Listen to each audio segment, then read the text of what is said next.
comigo, epístola que Paulo escreveu aos Filipenses, capítulo de número 4. Apenas o versículo 6 e o versículo 7 será o nosso embasamento bíblico.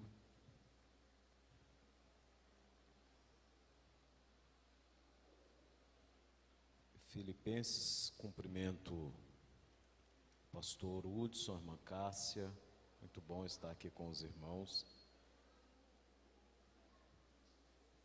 Eu havia comentado com o pastor, a pedido dele, que eu estaria aqui hoje, e eu entrei para o gabinete para estudar, era pouco mais das 9 da manhã e saí, eram as 6 da tarde.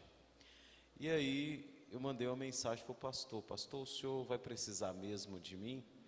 E ele nunca viu o Hudson ser tão objetivo, ele só respondeu assim: é lógico. Eu falei: nossa Deus, o negócio é sério mesmo, Mas Deus tinha me dado uma palavra nesta madrugada, e eu quero compartilhar com os irmãos, aproveitar também para cumprimentar o Kleber, a Sara, a Ana, muito bom estar com vocês. Diz assim: não estais inquietos por coisa alguma, antes as vossas petições sejam em tudo conhecidas diante de Deus, pela oração e súplica com ação de graça. E a paz de Deus, que excede todo o entendimento, guardará os vossos corações. Pode tomar os vossos assentos, por favor.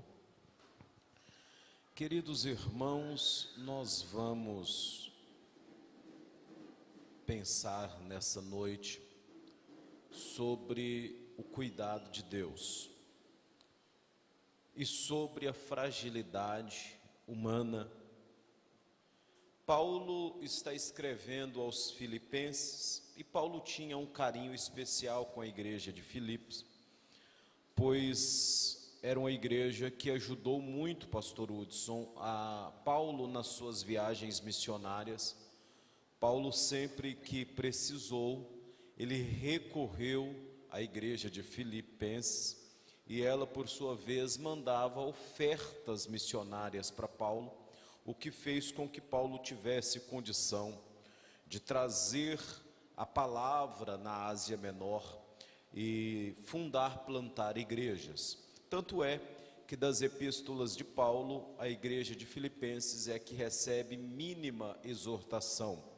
Nós não vemos atenuado aqui como nós vemos na igreja de Éfeso, Paulo exortando a conduta pecaminosa de Éfeso, como houve também a exortação da conduta pecaminosa em 1ª e 2ª Coríntios. Mas Paulo vai tratar de algo muito tênue, Paulo vai tratar de algo muito sério aqui com a igreja de Filipenses, que era a inquiedade, ou seja, a preocupação da igreja de Filipenses com as coisas materiais. É claro que nós vivemos um evangelho que ele não é visto por os olhos carnais, mas sim pela fé. E a fé é o firme fundamento das coisas que eu não vejo, mas das coisas que eu espero. Seria utópico nós pregarmos um evangelho que desconfigurasse as necessidades básicas humanas ao ponto da pessoa viver à margem da dignidade básica de uma pessoa. Claro que nossa confiança e esperança não está naquilo que eu vejo, mas naquilo que eu confio, que é Jesus Cristo de Nazaré. Observando bem, então, Paulo vai exortar agora a igreja no capítulo 4, e dizer no versículo 4 ainda mais: regozijai-vos sempre no Senhor. Outra vez vos digo, regozijai-vos sempre.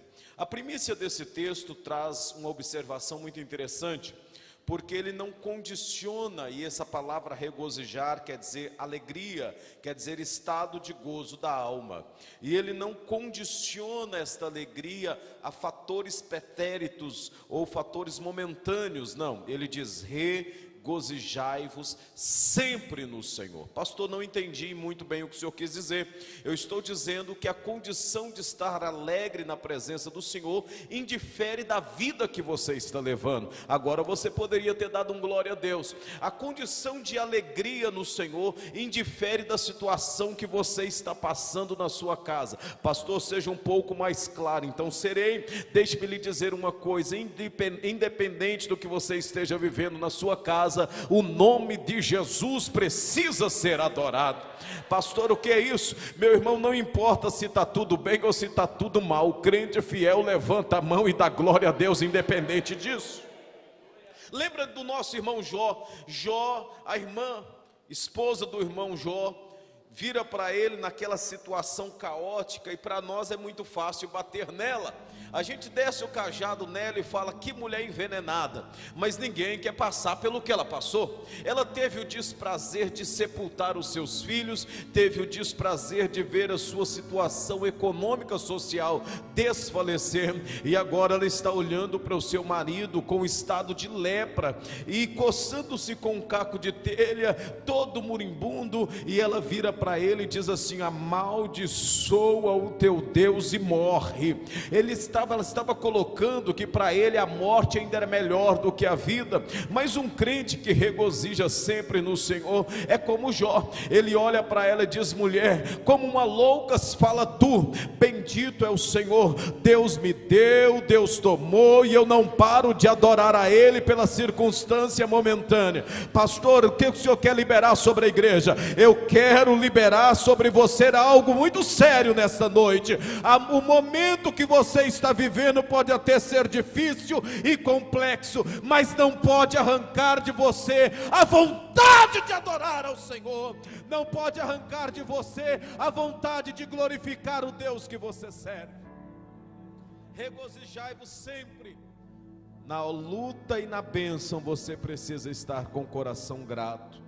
E ele diz assim, e ele usa um termo que é pouco utilizado na Bíblia e muito utilizado no direito, que é a equidade.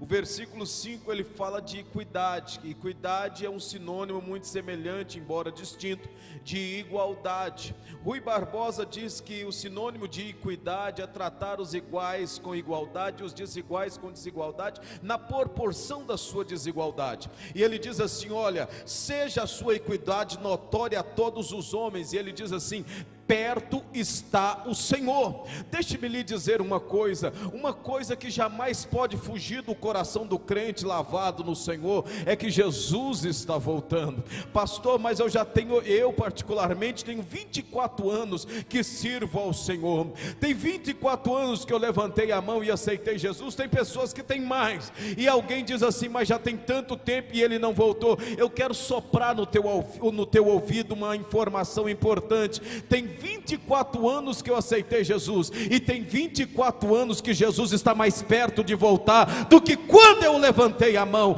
Hoje você está mais perto do céu do que você estava ontem.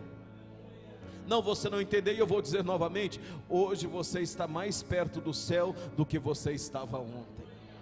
Perto está o Senhor de vir nos buscar. E é com essas palavras que ele consola a igreja de Filipenses. E aqui eu quero entrar na espinha dorsal da minha mensagem, porque o pastor falou que eu só tenho mais 5 minutos. Veja bem: não estejais inquietos. Você já viu que tem gente inquieta? E eu não estou falando da inquietude da igreja. Tem gente que ele bebe 372 copos de água durante um culto. Não é dessa inquiedade que eu estou falando, dessa inquietude que eu estou mencionando. Não é daquele irmão que quando compra uma roupa nova, ele anda dentro dos corredores da igreja para os irmãos perceberem que ele comprou um vestido novo. Não é isso. Eu não estou falando dessa inquietude, da pessoa que não consegue ficar parado no lugar. Não é nada disso. Eu estou falando da pessoa que tem aquela inquietude de não conseguir depositar 100% a sua fé no Senhor. E era essa a situação da igreja de Filipe. Ele está dizendo: não estejais inquietos. E aí ele usa um termo que será muito utilizado no sermão dessa noite: não estejais inquietos por coisa alguma. E aqui eu quero evidenciar esta palavra, coisa alguma. Sabe isso que você anda preocupado, não está dormindo de noite? Sabe essa prioridade que você colocou na tua vida, que não deixa nem você pensar mais nas coisas que são do céu? Sabe essa prioridade tão grande, quer seja material, quer seja emocional, que você anda buscando freneticamente de uma maneira tal que você não consegue mais nem desvencilhar a sua vida material da sua vida aqui dentro da igreja? Tem gente que entrou aqui e ainda não deu um glória a Deus porque ele está pensando no que ele vai ter que fazer para conseguir a bênção que ele quer. Sabe como que Deus chama isso, Abraão? Coisa. E esse termo coisa é desse jeito que você está pensando mesmo, é pejorativo. Quando o Senhor usa Paulo para falar não estejais inquietos com coisa, ele está usando o ato pejorativo da palavra para desvalorizar mesmo. Ele diz: olha, o que você coloca com prioridade, eu chamo de coisa. Ele diz: não estejais inquietos com coisa alguma. Pastor, mas isso está na Bíblia? É claro que está. Jamais assumiria essa postura aqui nessa noite se não estivesse na Bíblia. Abra sua Bíblia comigo agora, por favor. Capítulo de número 6, versículo 25. Nós vamos entender por que Deus despreza o termo coisa, trazendo-a para o pejorativo da palavra. Versículo 25. Por isso vos digo, não estejais cuidadosos. E esse cuidadosos está ligado ao princípio de estar inquieto. Não estejais cuidadosos quanto à vossa vida, pelo que haveis de comer, ou pelo que haveis de beber, nem quanto ao vosso corpo, pelo que haveis de vestir. Não é a vossa vida mais do que o mantimento, e o corpo mais do que a vestimenta? Olhai para as aves do céu, que não semeiam e nem cegam e não ajuntam em celeiro, e o vosso Pai Celestial as alimenta. Não tendes vós muito mais valor do que elas?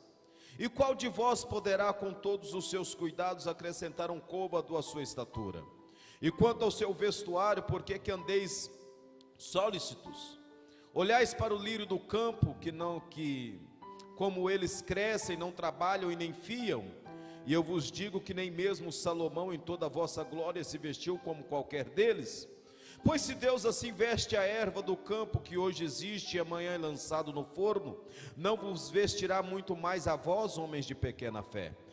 E aqui nós temos então o fechamento contextual teológico do texto.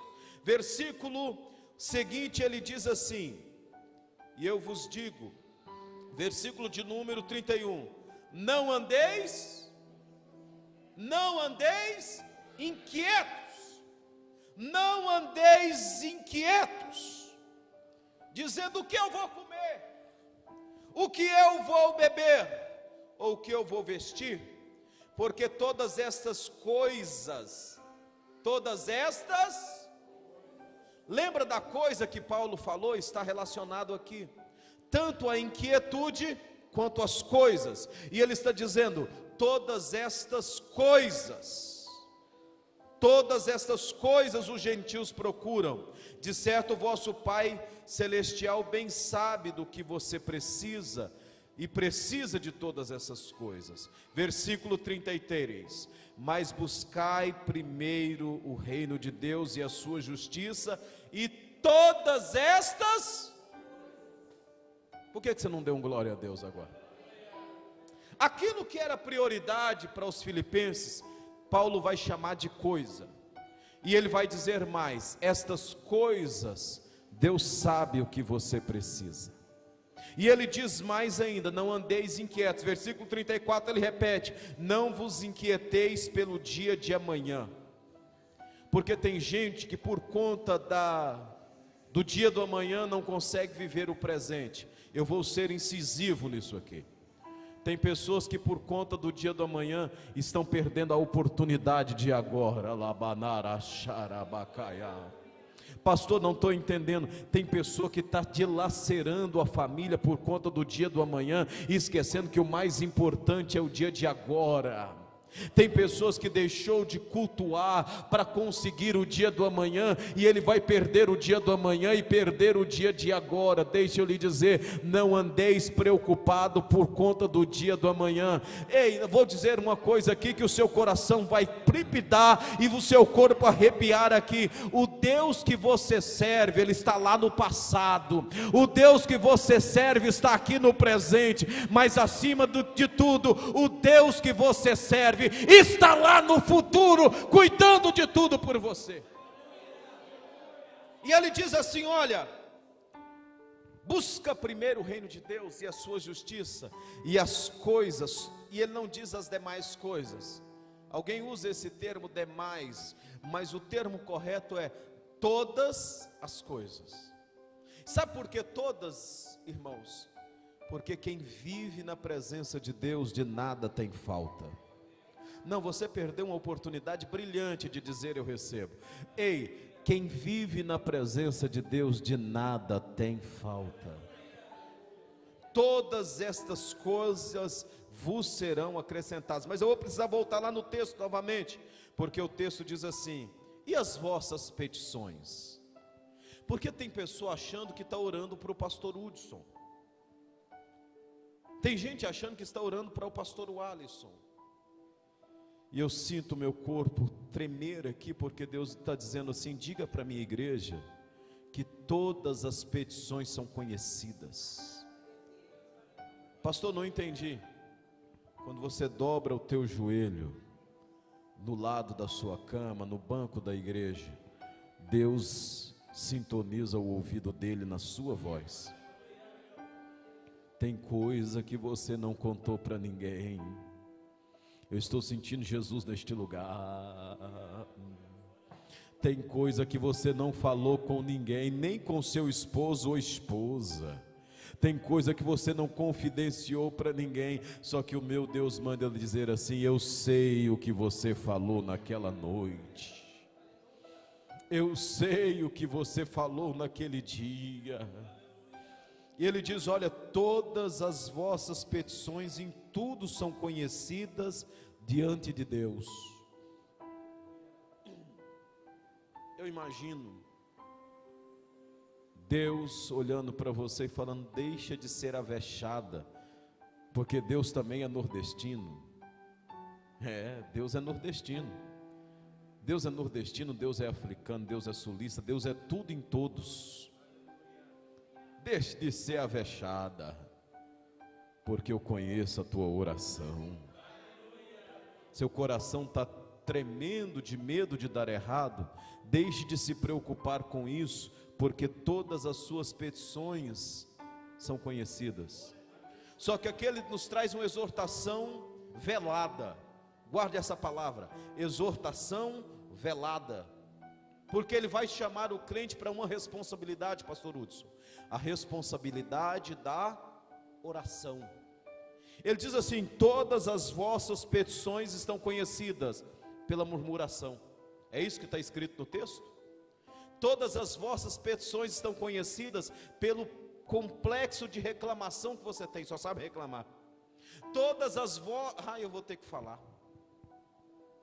Todas as vossas petições estão conhecidas pelo monte de desabafo que você faz no Facebook. Todas as vossas petições estão bem conhecidas pelo tanto que você posta status mandando direta para pessoas. Para mim é fácil falar, porque depois eu vou para o carro e eu sou pastor lá em Manhumirim. Só vou voltar aqui o mês que vem. Ele diz: todas as vossas petições são conhecidas. Sabe aonde? Aonde? Pela oração e pela súplica. Você pode dar uns 30 segundos de adoração para Ele aqui? Deixa eu lhe dizer, as suas petições são conhecidas por tanto que você ora e busca a presença de Deus. Deus, ele é dotado do poder intransferível, ou da capacidade intransferível de Deus. Deixa eu lhe dizer uma coisa. Existe o que nós chamamos teologicamente, pastor Hudson, de atributos, e aí os atributos de Deus são definidos e separados em dois atributos, ou duas fases de atributos: atributos transferíveis e atributos intransferíveis. Você quer ver esse irmão que está do seu lado, segundo a Bíblia está dizendo em Gênesis capítulo de número 1 adiante, na criação do homem, que vai concretizar-se no capítulo 2, ele diz: façamos o homem à nossa imagem, e quando isso aconteceu, Deus fez assim, ele colocou atributos transferíveis, nem você, nem mim, nem nós, e nós temos essência de Deus em nós, mas ele vedou alguns atributos que eu e você não tem. Você quer ver atributo do pensamento, a capacidade cognitiva comportamental, é um atributo transferível de Deus ao homem. Só o homem tem a capacidade de pensar, raciocinar e ser um ser pensante, racional. É um atributo transferível. A capacidade de onipotência, onipresença e onisciência é uma capacidade intransferível de Deus. Deus não transferiu essa capacidade para mais ninguém. O único que é onipotente, onipresente e onisciente é Deus. Pastor, por que o senhor está dizendo isso? Porque a quem pese Deus ser onipotente, onipresente e onisciente, tem uma coisa que Deus não abre mão. Você quer ver eu dar um nó na sua cabeça? Antes de você nascer, Deus já sabia tudo que haveria de acontecer na sua vida. Ele sabe, vamos para a Bíblia? Vamos para a Bíblia? Abra sua Bíblia comigo aí no Salmo, para nós entendermos. Vamos ver se eu vou conseguir aqui, dentro da minha pouca capacidade de expressão, tentar passar para os irmãos o que eu quero dizer. Abra sua Bíblia comigo. Deixa eu achar aqui o Salmo.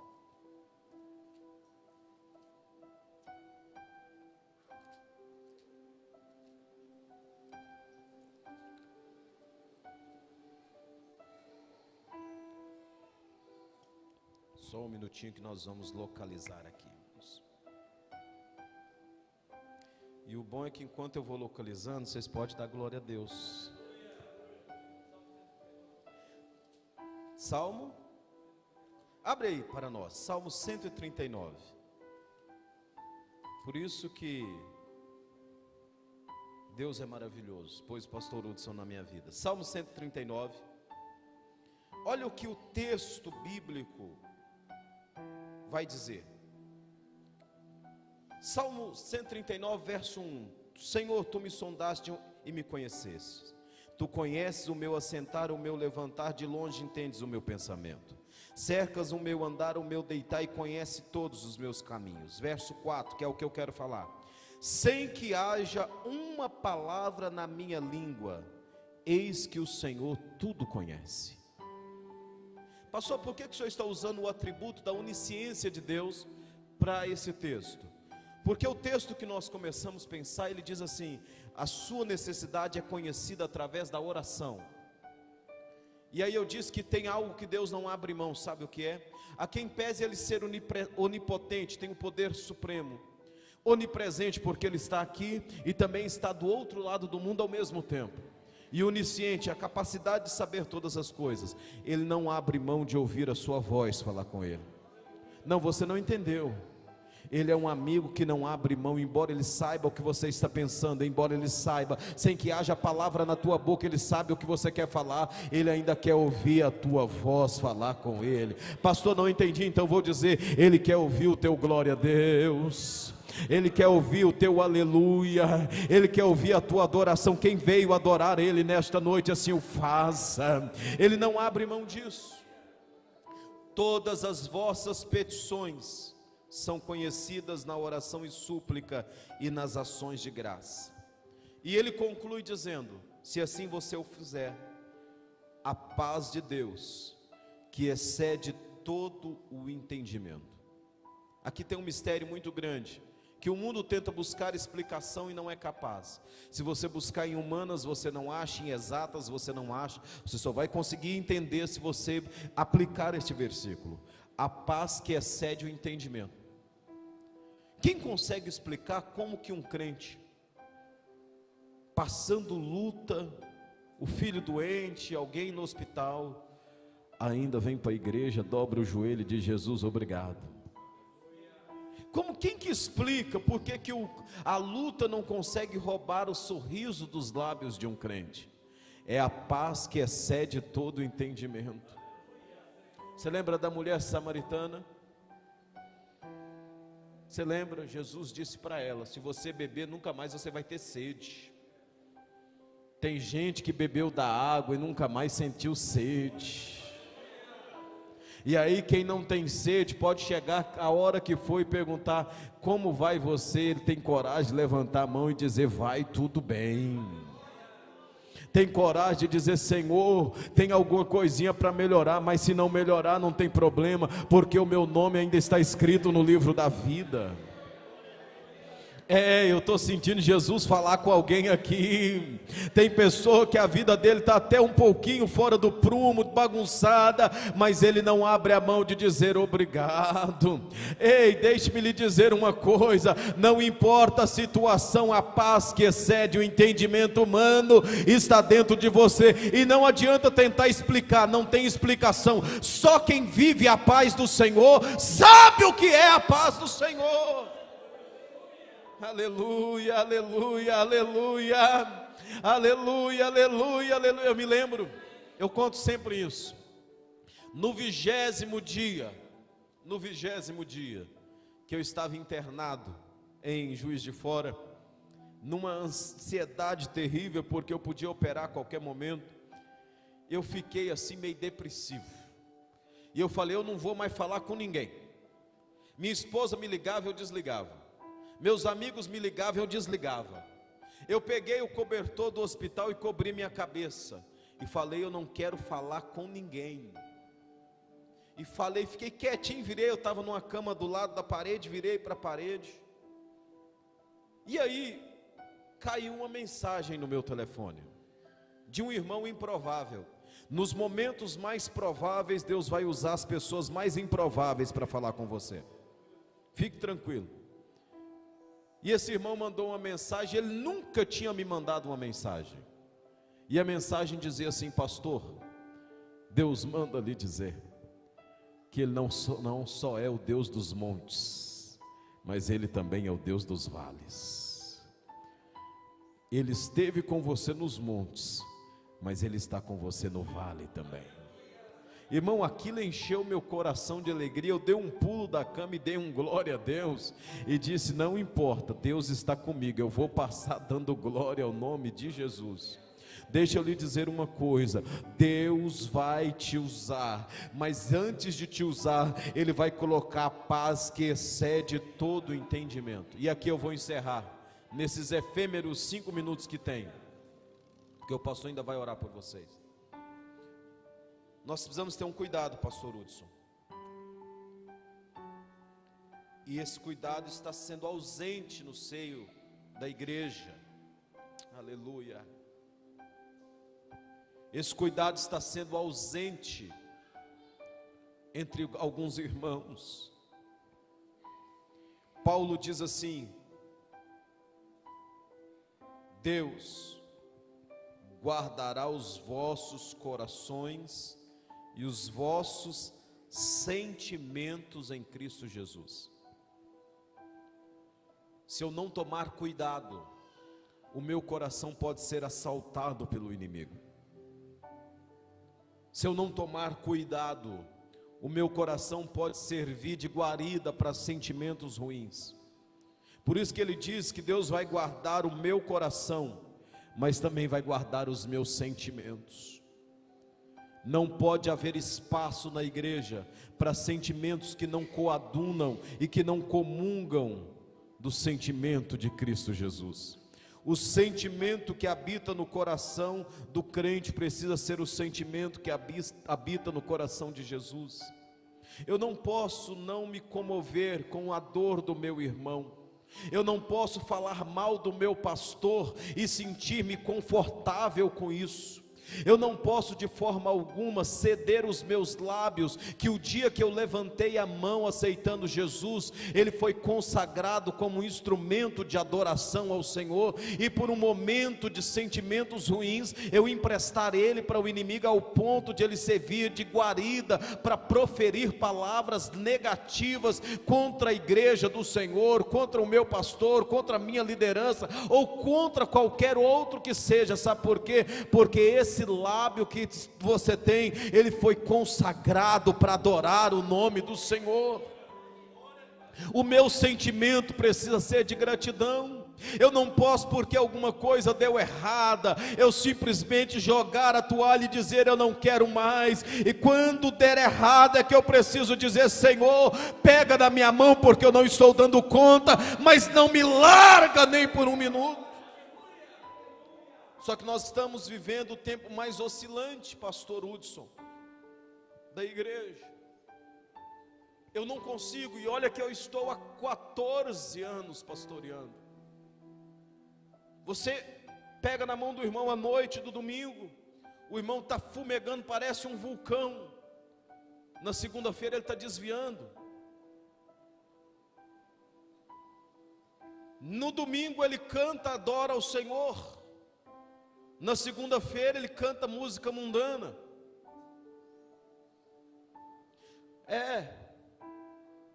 No domingo ele fala em língua estranha, na segunda-feira ele xinga todo mundo. Mas eu trago uma palavra de Deus nessa noite. Deus vai guardar o nosso coração desse negócio. Deus vai guardar o nosso coração desse sentimento. Porque eu não estou olhando para uma igreja materializada e plantada na terra. Estou olhando para uma igreja que vai morar no céu. Deixa eu lhe dizer uma coisa: se amanhã Deus alargar as tendas da congregação e ao ponto da Igreja Cristã da Graça se tornar um mega templo, uma mega potência no Brasil e no mundo, amém. Mas se ela não fizer, não tem problema, desde que nós vamos morar no céu juntos, desde que essa igreja seja participante da glória celestial. Deixa eu lhe dizer uma coisa e aqui encerro. Eu vou encerrar impreterivelmente às 20 horas e 25 minutos. O que Deus quer de você é que você confie. Sintetizo concluindo o meu sermão dizendo: não troque a presença de Deus por coisas. Não troque a graça de Deus por coisas. Coisas são boas, mas são perecíveis, acabam. A roupa rasga e você precisa comprar outra. Alimento acaba e você tem que fazer feira novamente. Agora a presença de Deus, ela é imutável, interminável. Outro sim, a oração que você faz é que te fará conhecida diante de Deus. Tem crente, e esse é um termo pesado que eu vou usar aqui. Quando uma pessoa ela morre sem familiar, ou não que ela não tenha familiar, mas os familiares não a conhecem, e ela não é portadora de um documento de identificação, nós chamamos ela de indigente. Ela é sepultada como uma pessoa desconhecida. Vai doer o que eu vou dizer, mas existe crentes indigentes na presença de Deus. Deus não conhece, não por conta da falha da sua onisciência, porque a sua onisciência não falha, mas por falta de oração. Tem pessoas que não são conhecidas diante de Deus. Pastor, o senhor não pode falar isso porque isso fere o princípio dos atributos intransferíveis de Deus. Eu posso falar, porque Jesus disse: naquele grande dia eu vou dizer para ti, eu não te conheço. Eu não te conheço. Como que você é falado lá no céu? Sabe que Deus fala: meu anjo, desce lá e atende a petição da minha serva, porque a petição dela chegou até mim. Por fim eu concluo dizendo: guarda o teu coração e guarda o teu sentimento em nome de Jesus. Pastor Hudson, muito obrigado.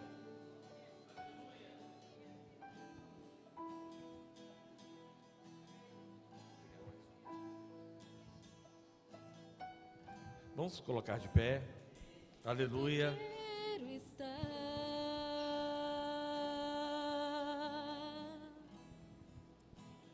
junto aos teus pés, Senhor. Pois prazer maior não há que me render e te adorar.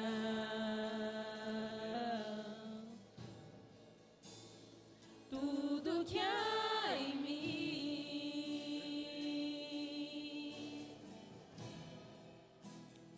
quero te ofertar.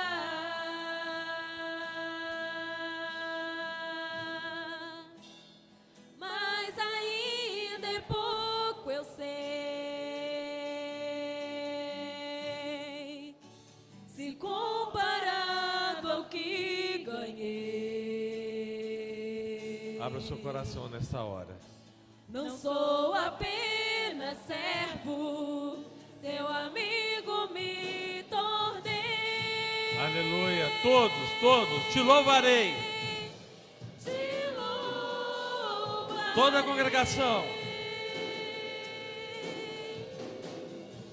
Não importam as circunstâncias,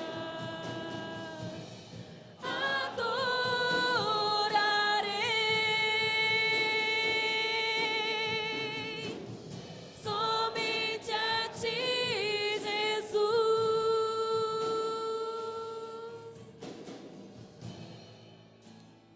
Perto quero estar,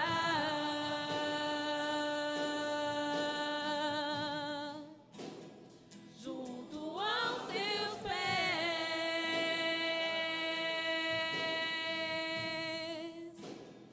pois prazer maior não há que me render e te adorar.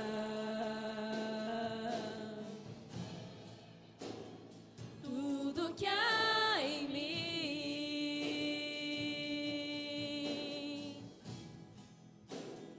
quero te ofertar.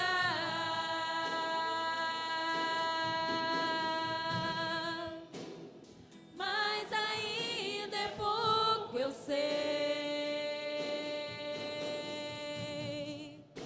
se comparado ao que ganhei. Não sou apenas servo, seu amigo me tornei. Te louvarei.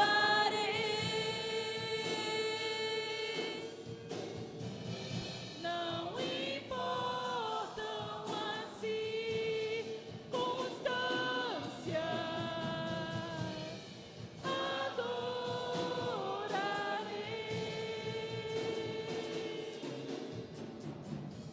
somente a ti, Jesus. Aleluia, Senhor. Te louvarei. Glória a Deus. Não importam as circunstâncias. Aleluia, Senhor. Adorarei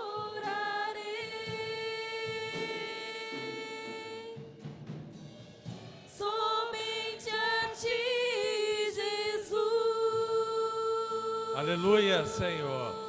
Vamos adorar ao Senhor. Somente a Vamos ti, glorificar o nome deste Jesus. Deus tão maravilhoso. Aleluia, Senhor. Adore ao Senhor neste momento. Ele está aqui.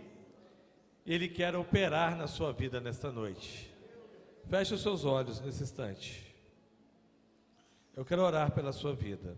Você que está aqui nos assistindo também, que nessa hora você possa encontrar no Senhor o verdadeiro refrigério para a sua alma. Senhor, nós suplicamos nesse instante. Colocamos, meu Deus, diante do teu altar nossas vidas. Meu Deus, como necessitados que somos, carente da tua presença, carente do teu amor, que nesta noite, através da tua palavra, o Senhor venha, Senhor, renovar as nossas vidas neste culto.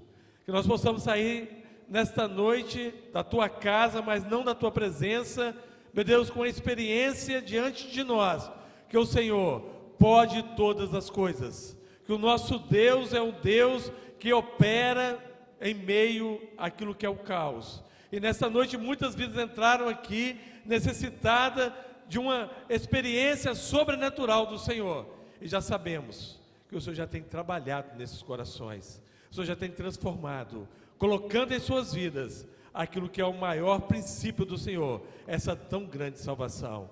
E que assim, ao saírem, meu Deus, aqui da tua casa, eles venham receber da tua parte a presença do teu Espírito Santo.